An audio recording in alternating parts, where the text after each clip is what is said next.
Hi!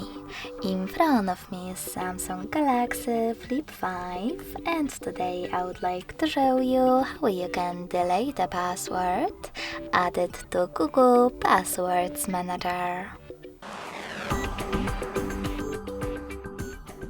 First of all, go into Devices Settings and scroll down to Access Google section.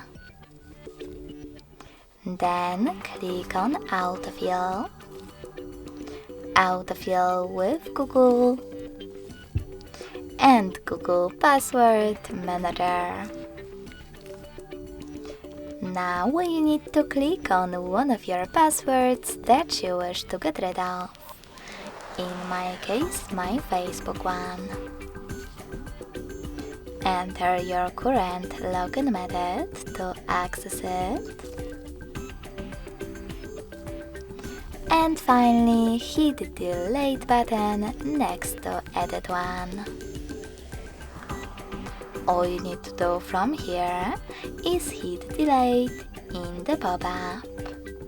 So when I do that, as you can see, my Facebook password was successfully deleted.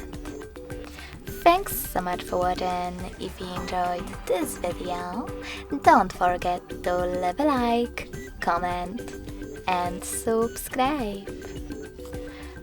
Bye!